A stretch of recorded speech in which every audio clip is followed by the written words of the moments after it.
있어서요. 빨리빨리 진행하다가 시간이 되면 다 끝나겠습니다. 그래서 다음번이 12월 말이 될지 1월 달이 될지 저녁 예배 스트리밍으로는 안 할 거예요. 강의는 이 회중이 있어야 강의가 되거든요. 그래서 저녁 예배는 영상 제작 안 할 작정이니까 여러분 그렇게 아시면 좋을 것 같아요.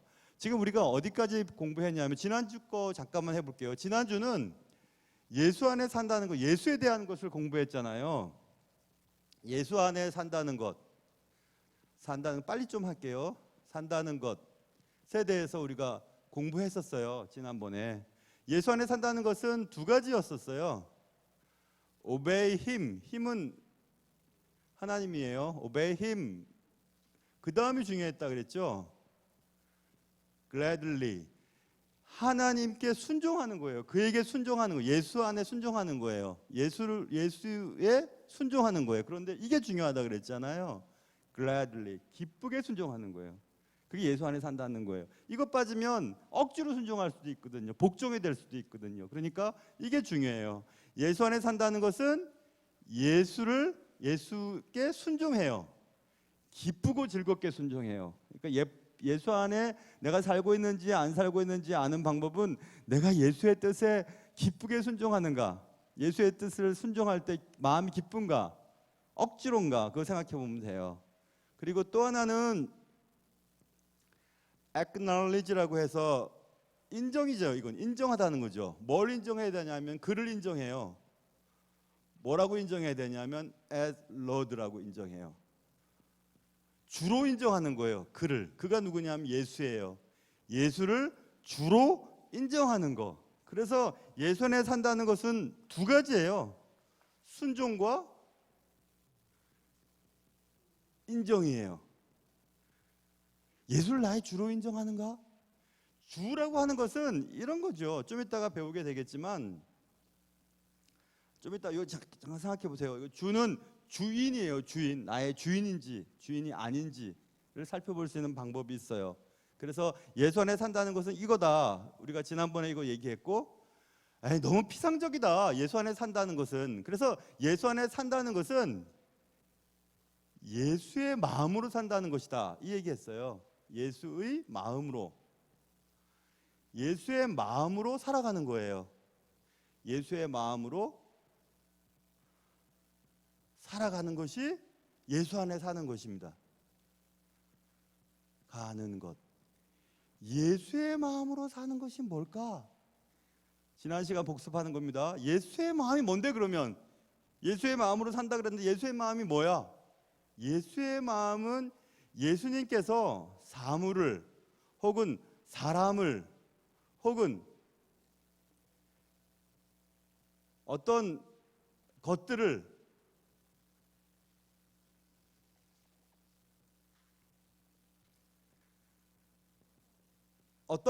바라볼 때 태도를 말해요.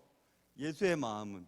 예수님의 마음이 어떤 건지 알려면 예수님이 어떤 사람을 어떻게 봤는지, 어떻게 대했는지, 어떤 사건에 대해서 어떤 태도를 보였는지 그걸 살펴보면 예수의 마음이 뭔지를 알 수 있어요. 그래서 예수의 마음은 예수의 태도를 보면 알 수 있다고 그랬죠. 그래서 복음서를 보면 예수님께서 이런 상황에서 어떤 태도를 보였는지, 저런 사람 앞에서 어떤 태도를 보였는지를 살펴보면 예수의 마음이 어디로 흐르는지를 알 수 있다고 말씀드렸죠. 기억나시죠? 그래서 예수의 마음은 예수님이 사람이나 사물이나 상황이나 이런 것들에서 어떤 태도를 보이는가를 보면 알 수 있다. 그러면 이 태도는 그럼 뭐냐? 예수님은 어떤 태도를 보였길래? 예수님의 태도는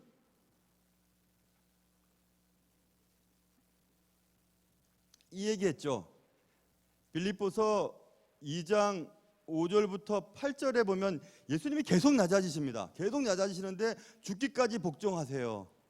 그러니까 예수님이 종이 되어가는 것, 예수님이 종으로 사람을 보고 또 상황을 판단하고 어떤 상황 속에서 그의 태도를 보여줍니다. 그러니까 예수님의 생각은 항상 섬기는 자세였었습니다. 그러니까 우리도 예수님을 닮으려면 섬겨야 돼요.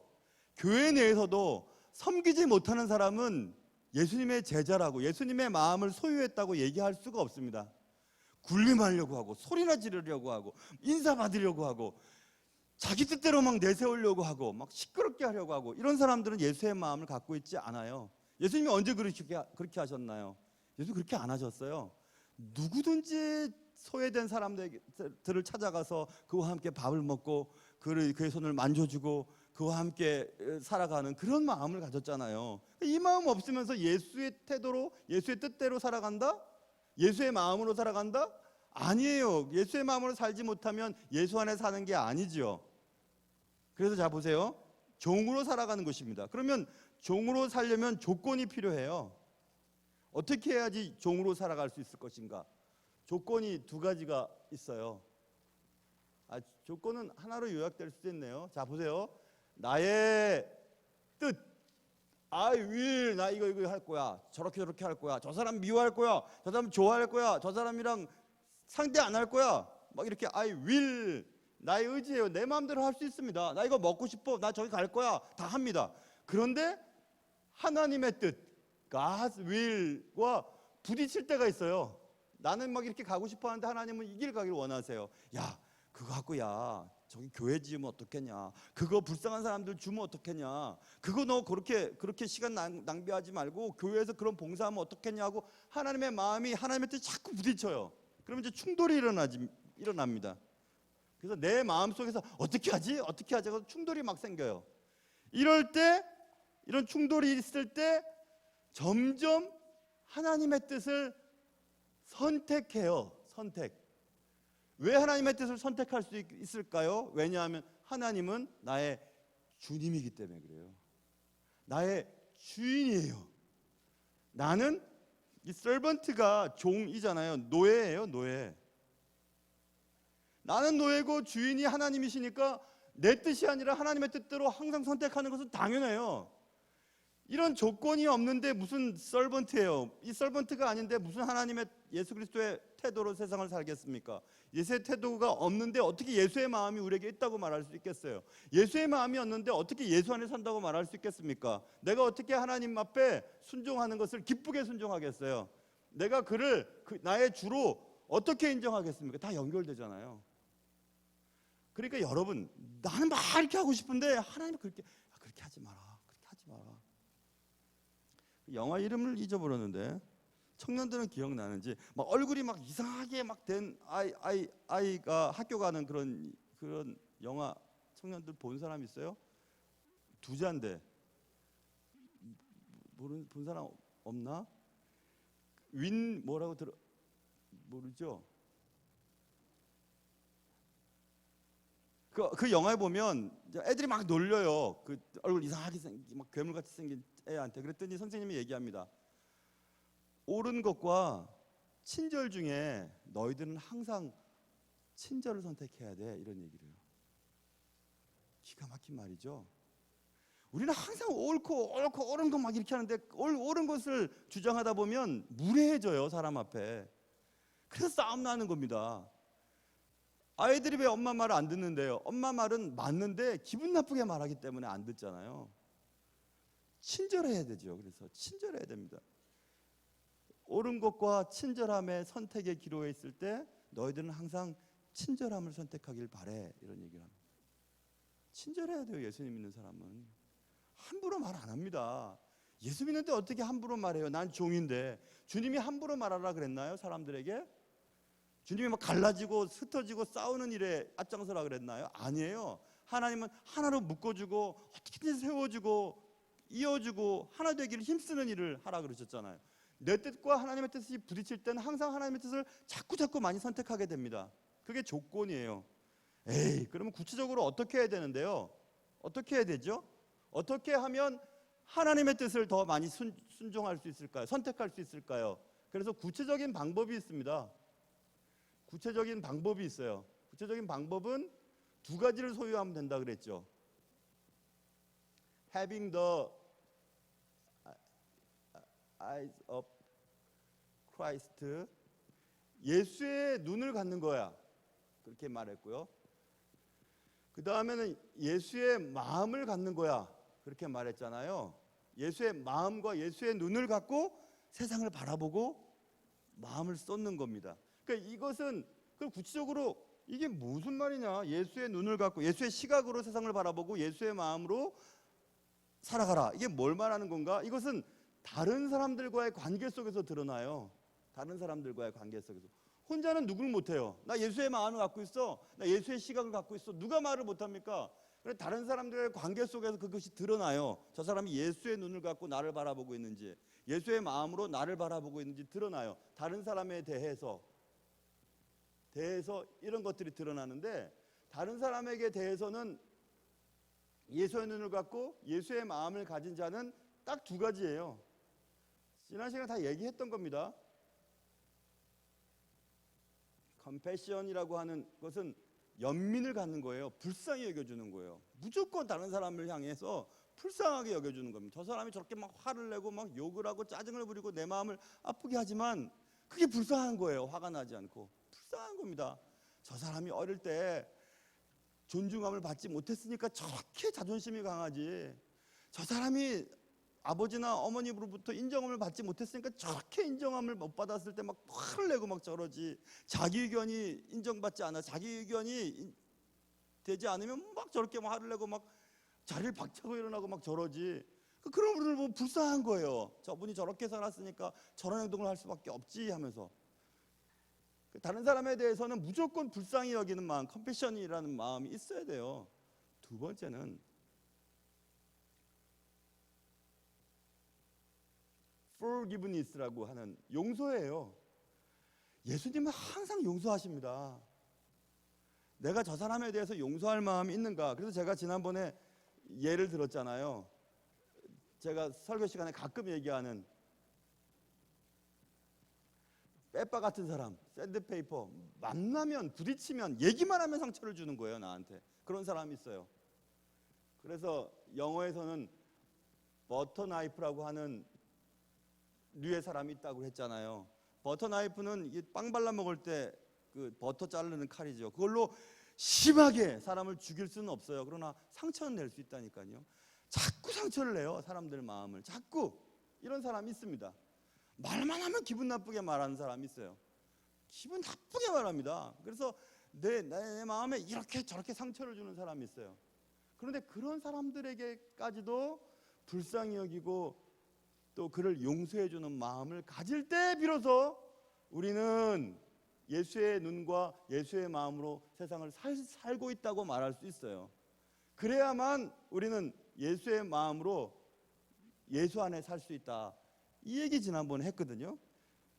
그런데 이제 제가 지난번에 어떻게 끝났냐 하면, 그런데 과연 살아봤냐? 예수의 눈과 예수의 마음으로 살아보고 그렇게 되느냐? 안 돼요.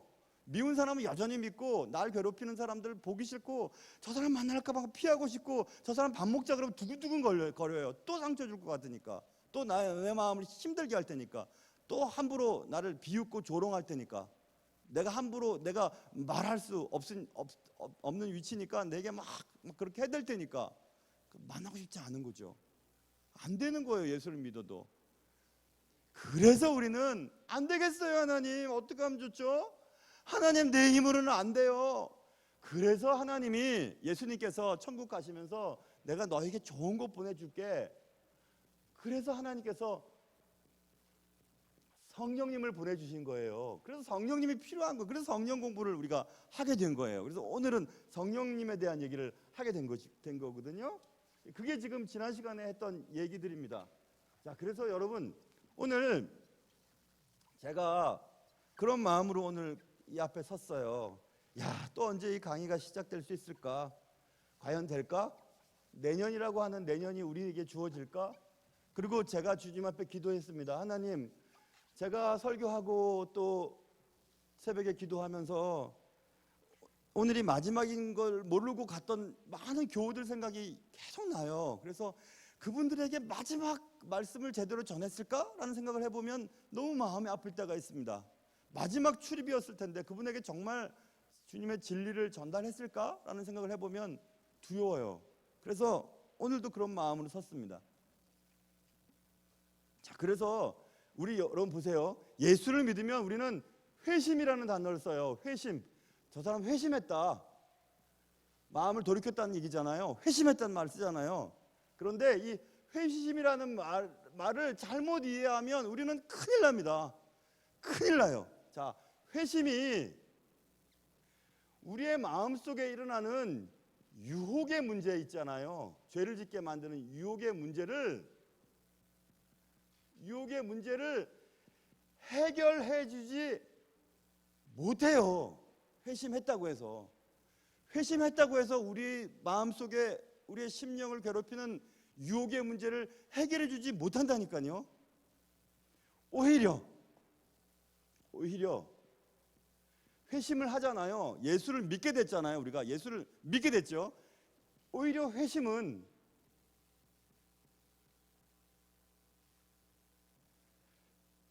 저항을 일으켜요. 저항.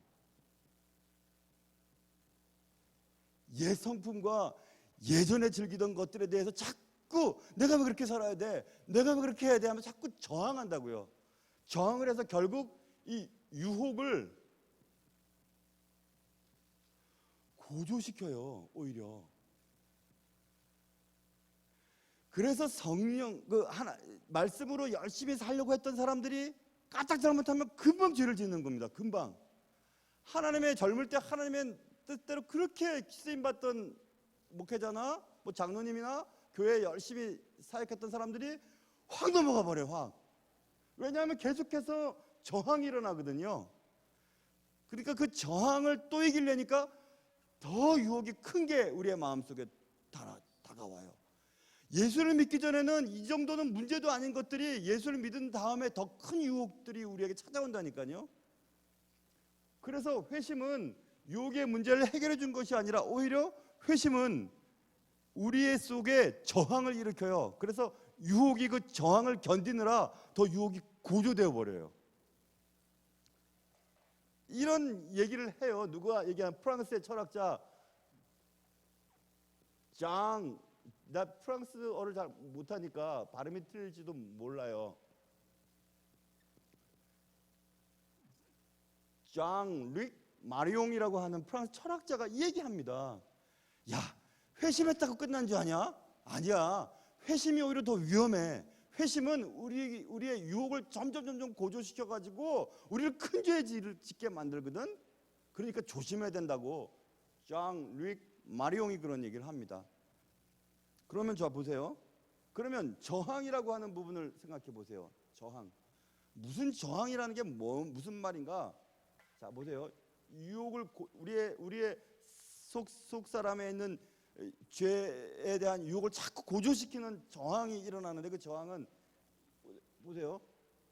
변화된 예수 그리스도를 믿으면 우리는 변화되잖아요. 마음이 달라졌으니까 돌아왔으니까 회심되죠. 변화된 나의 존재에 의한 제가 직역을 했기 때문에 몇 번 강조할게요. 변화된 나의 존재에 의한 나의 과거의 존재에 대한 저항이에요. 이해할 수 있으시겠어요? 자, 변화된 나의 존재가 나의 과거의 존재에 대해서 자꾸 저항을 하는 겁니다. 너 그렇게 살면 안 되지. 너 그러면 안 되지 해요. 그러면 얘가 견디질 못해서 무슨 소리야 하면서 자꾸 유혹이 더 커져버리는 거예요. 그런 저항이 내 속에 계속 일어나요. 회심을 했다고 해서도. 그래서 우리는 예수를 믿어도 왜 저 사람 저 모양이지? 예수를 믿었는데 왜 저런 얘기를 하지? 예수를 믿었는데 왜 저렇게밖에 살 수 없지? 내 속에 계속 저항이 일어나거든요. 변화된 나의 존재에 의한 나의 과거의 존재에 대한 저항 때문에 내 속에 유혹이 고조되는 거예요. 무슨 말인지 모르겠다. 자, 그래서 그러면 좀 더 우리가 공부를 해보면 이 얘기하면 될 것 같아요. 자, 보세요. 바울도 내 안에 나는 이걸 하고 싶지만 주님이 원하는 걸 하고 싶지만 내가 그렇게 안 되는 거 어떡해 하면 너무너무 힘들어하잖아요. 과거의 나와 현재의 나. 그래서 우리는 제가 최근에 미국에다 주문해서 책을 하나 받았어요. 지난번에 여러분한테 소개드렸던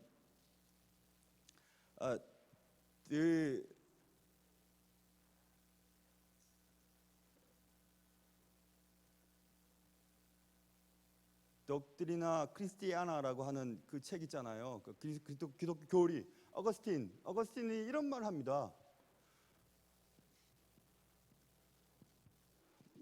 라틴어예요.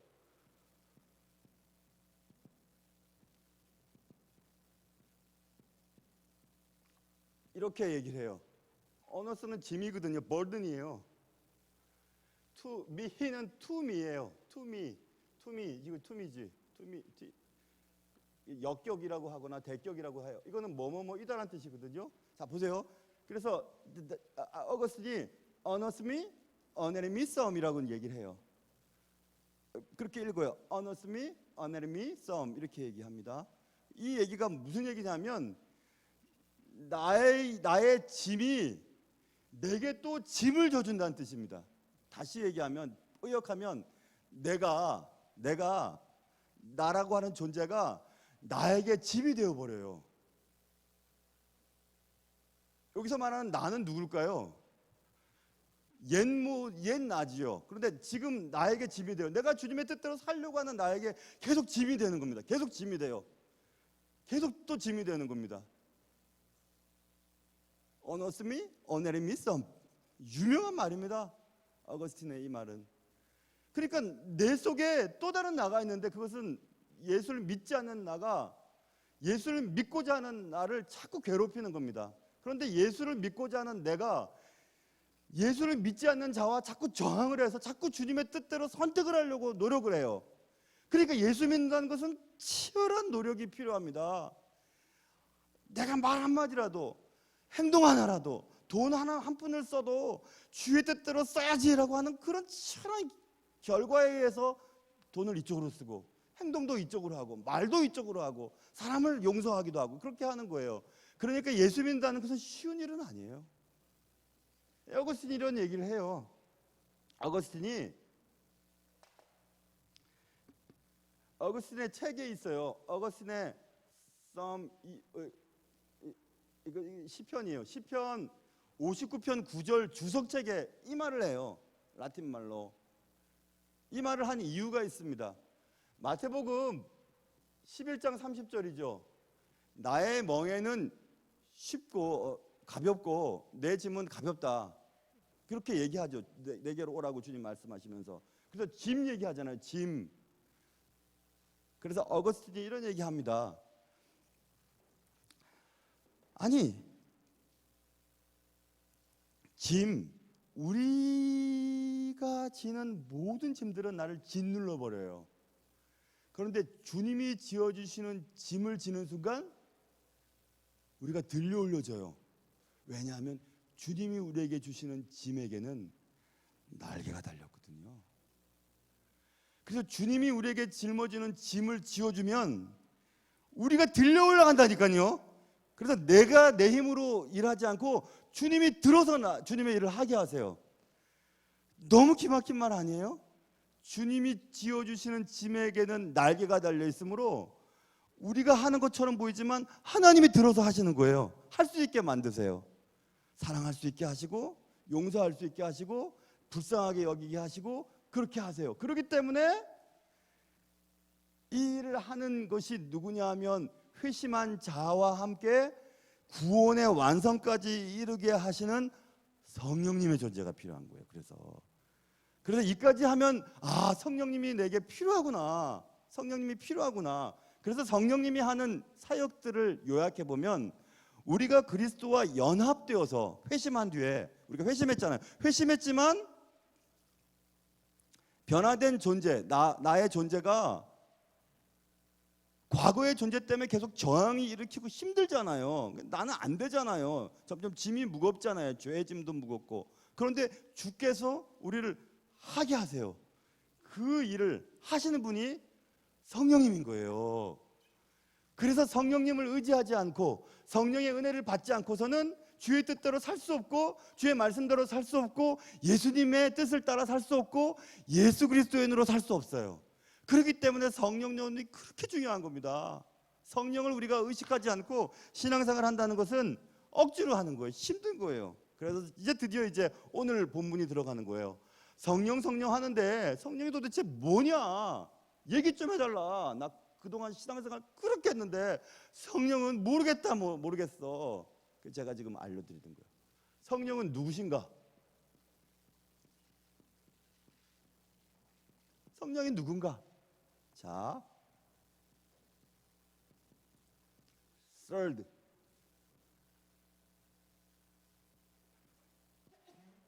person of the Trinity예요. 우리 삼위일체 지난번에 배웠어요, 그렇죠? 트리아도스라고. 트리아도스라고 하는 삼위일체를 아다나시우스의 설명을 통해서 우리 배웠잖아요. 그 기억해 보세요. 그러면 성부 하나님, 성자 하나님, 성령 하나님, 삼위일체의 세 번째 위예요. 성부 하나님, 성자 하나님, 성령 하나님, 그랬죠? 그래서 그럼 여기서 한번 정리를 해가야 돼요. 자, 성부 하나님, 세 개의 존재가 하나의 본질을 갖고 있는 삼위일체에 대해서 지난 설명드렸잖아요. 성부 하나님, 성자 하나님, 성령 하나님, 세 분이 있어요. 근데 위가 달라요. 자, 성부 하나님,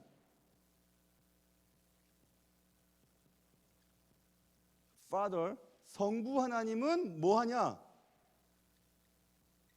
계획하세요. 하나님은 계획하세요. 성부 하나님이 하시는 일은 계획을 하신다고요. 계획을 세우세요. 어떤 일을 계획하신다고요? 그러면 성자 하나님, 성자 하나님은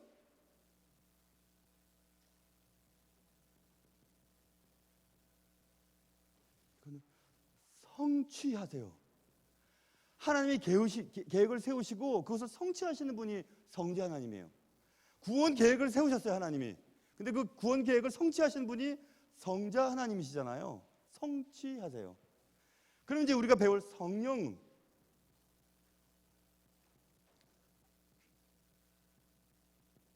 성령 하나님이 하시는 일이 뭐냐? 이게 중요해요. apply. 이것은 적용하세요. 그래서 성령론을 배워야 되는 거예요. 우리가 주님의 말씀에 대해서도 다 잘 알고 교회 예배도 드리고 성경 공부도 하고 하지만 적용이 안 되는 걸 그러니까 어떻게 살아야 되는지를 모르는 거예요. 성령님을 의지하지 않으면 우리가 용서해야 된다며, 그래 용서하라며, 다른 사람 불쌍히 여겨야 된다며. 근데 그렇게 안 되는 거예요. 성령의 도우심이 없기 때문에. 그래서 이 applied라고 하는 적용을 담당하는 삼위일체 중에 세 번째 위가 성령님이에요. 어떤 일을 우리가 계획하고 그것을 이루기 위해서 기도하잖아요. 그러면 성령 하나님의 도우심이 없이는 안 돼요. 자, 저 같은 경우는 보세요. 제가 설교자잖아요. 학교에서는 강의를 했잖아요. 준비를 잘 해요. 막 정말 잘 준비를 잘 합니다. 준비를 딱 해서 올라갔어요. 올라가는데 설교가 영 이상할 때가 있어요. 그러면 뭐가 부족했나? 기도하지 않아서 그래요. 기도하지 않아서. 성령의 도우심이 없기 때문에 그래요. 그러니까 결국 마지막 부분에서 삶을 하나님의 말씀으로 적용시켜 나가는 기능, 그 일을 하게 하시는 분은 성령님이세요. 그러니까 성령 하나님을 우리가 의지하지 아니하고 하나님의 일을 이룰 수는 없습니다. 성령 하나님이 그렇게 중요한 거예요. 자, 그래서 성령 누구신가? 삼위일체 중에서 세 번째 위, 성부 하나님, 성자 하나님, 성령 하나님. 성령 하나님은 하나님이 계획을 세우시고 성자가 그것을 이루시고 성령 하나님은 그것을 이룰 수 있도록 적용해 나가시는 일을 하는 것입니다. 그러므로 그리스도를 믿는 회심한 자가 구원에 이르기까지 주님의 말씀대로 생활을 할 수 있도록 도와주는 역할을 성령님이 한다는 거예요. 자, 그게 성령님이 누구신가 첫 번째고, 우리가 예전에 우리가 잘못 배운 게 참 많은데 그 잘못 배운 것 가운데 하나가 뭐냐 하면요,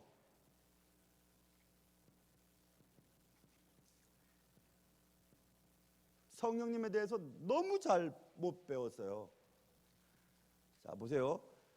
Not thing 혹은 not it but person. 이 뭐냐 하면 thing이나 it은 내 마음대로 할 수 있어요. 일로 가지고 와, 절로 가지고 와, 이렇게 저렇게 와, 가, 뭐 해, 이렇게 부탁할 수 있어요. 왜냐하면 것이기 때문에.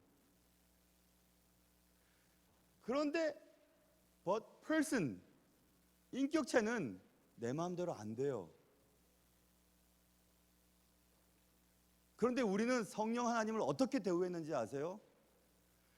내 일을 하게 만드는 어떤 요술방망이처럼 성령 하나님을 끌어다 쓸 때가 많아요. 앉으시면 안 됩니다. 오십시오. 성령 오십시오. 오신다고 오나요? 성령님이 계속 가실만 하면 가시는 거지. 하나님 내게 뭐 이거 주세요, 저거 주세요, 이런 은사를 주세요, 저런 은사를 주세요 한다고 주시나요? 성령의 뜻대로 주시는 거지. 성령은 분명히 인격체인데 우리는 성령을 어떤 물건이나 어떤 대상쯤으로 여겨왔다는 것입니다. 그러니까 성령론이 잘못됐어요. 그러니까 삶을 적용시키는 일에 성령님의 도우심을 받지를 못하는 겁니다. 자, 그러면 이걸 설명하려면 그 다음을 설명해야 됩니다. 성령은 누구신가? 성령은 것이 아니에요. 우리가 마음대로 갖다 쓸 수 있는 것이 아닙니다. 그분은 인격체예요. 그래서 인성을 갖고 있어요. personality. 인격체예요. 성령님은 인격체라고요. 인격을 가진 존재가 갖고 있는 세 가지 특징이 있죠. 우리가 말하는 지, 정, 의예요. intellect, emotion, will. 이것을 갖고 계신 분이라니까요. 그래서 성경에 보면 성령님께서 지적인 존재이시고, 그리고 성령님께서 뭐 탄식하며 우시고 연약한 자를 위해 탄식하며 기도하시는 얘기도 나오고, 성령님의 뜻에 따라서 이렇게도 하고 저렇게도 하시는 거예요. 우리가 하나님의 뜻을 이렇게 당기고 저렇게 당기는 게 아니라니까요. 성령의 인도함을 따라서 우리가 이렇게도 가고 저렇게도 가는 거예요. 그래서 성령의 통제함이 확장될수록, 야, 내 성질로는, 내 마음은 그것을 정말 못하지. 근데 어떻게 그 일을 하게 됐을까? 성령님께서 그렇게 하신 거예요. 성령님의 뜻대로 그것을 우리가 이끌어 가신 겁니다. 그래서 성령은 누구신가? 그렇게 우리가 잠깐만 물 한 잔만 먹게요. 목이 말랐어. 그래서 성령은 그런 분이에요.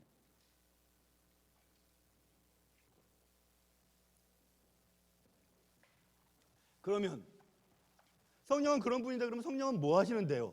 뭘 하시는데요? 구체적으로 성령님이 하시는 일이 뭔데요? 그게 우리가 이제 궁금한 주제가 되죠.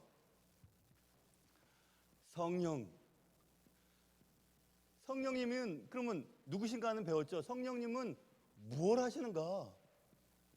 무엇 하시는가? 내 삶 속에서 무엇 하시는가? 아니면 무엇 하고 싶으신가? 성령님 무엇 하고 싶으시지? 성경에서 있는 것들을 요약해 보면 이렇게 나와요. 우리를 가르쳐 주세요. 우리가 어떻게 될지 모를 때 가르쳐 주세요. 하나님, 내가 어떻게 될지 모르는데 나 좀 가르쳐 주십시오. 그러니까 성령님께 기도하는 거예요. 우리는 그것을 가르쳐 달라고. 그게 고린도전서 2장 13절에 있어요. 읽어보시면 돼요. 그래서 성령님은 뭘 하시는가? 우리의 삶에 도대체 무슨 사역을 하시는가?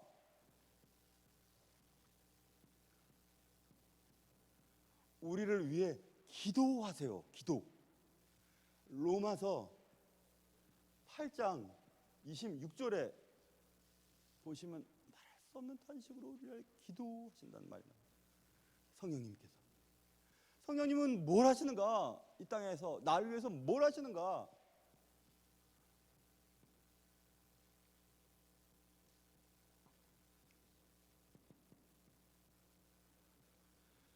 수행하세요. 뭘 수행하냐면 기적을 수행하세요. 그게 사도행전에 보면 얼마나 성령님께서 기적을 많이 행하시는지 알 수 있습니다. 8장 39절에 있습니다. 한번 꼭 읽어보세요. 꼭 무슨 얘기 하는지 지금 다 할 수가 없으니까 빨리빨리 하는 거잖아요. 성령님께서는 기적을 행하세요. 그러니까 성령의 도우심이 없이는 기적이 일어나지 않아요. 그러니까 우리가 기도할 때도 하나님 이 병을 고쳐주십시오 하고 성령 하나님께 기도하는 거예요. 우리는 기도 내용을 보면 저분이 신학이 있는지 없는지 써서 와서도 내가 저거 무슨 얘기하는지를 모르겠어요. 누구한테 기도하는지를 모르겠어요. 지금 기도를 하고 있는데 멋진 미사오를 써서 기도를 하는데 무슨 얘기를 하는지는 모르겠어요. 신학이 잘못되어 있으니까. 신학을 배운 적이 없으니까. 이런 공부를 해본 적이 없으니까. 뭐하고 그냥 하는 겁니다. 기적을 수행하시는 일을 하는 것이 성령님이 하시는 거예요.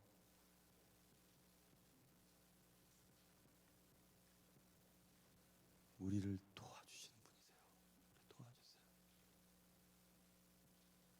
요한복음 14장 26절. 성령님은 뭐 하시는가? 우리의 삶 속에 찾아오셔서 뭘 하시는가?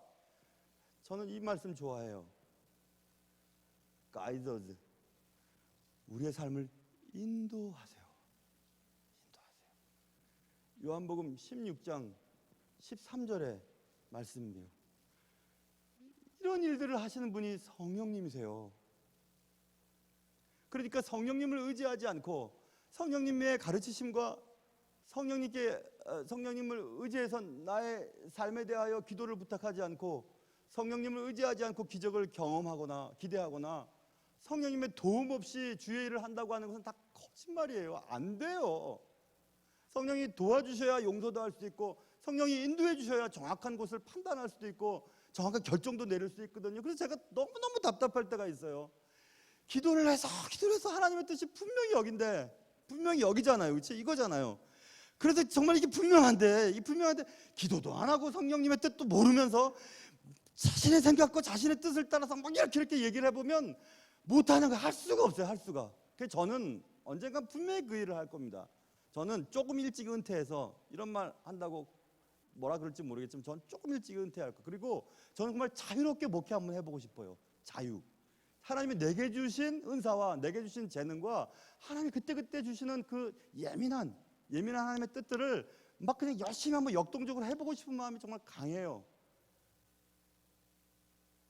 왜냐하면 하나님께서는 우리에게 이런 것들을 보여주시면서 그분의 일을 이루기를 원하시는데 우리는 사람의 뜻, 또 체계, 조직, 여러 가지 일들로 인해서 하나님 뜻이 이루어지지 않을 때가 얼마나 많은지 몰라요. 그러니까 하나님이 얼마나 힘드시고 목회를 좀 자유롭게 막 하고 싶은데 저는 막 이렇게 밀고 나가고 막 쫙 끌어당기고 뭐 이런 거 잘하거든요. 근데 우리 교회 와서는 그런 거 잘 안 해요. 왜냐하면 우리 교회에서 내가 해야 될 역할이 뭔지를 알기 때문에 그래요. 그래서 어떤 분들은 그런 말도 했던 분이 계시던데요. 목사님은 목사님 뜻대로 말 안 하시냐고. 그렇게 할 수 없어요. 왜냐하면 우리 교회가 가야 할 방향들은 또 내가 해야 될 역할들이 이거라는 것을 내가 분명히 알았기 때문에 그래요. 그래서 성령님께서는 이런 일을 하세요. 거기까지 해야 되겠어요.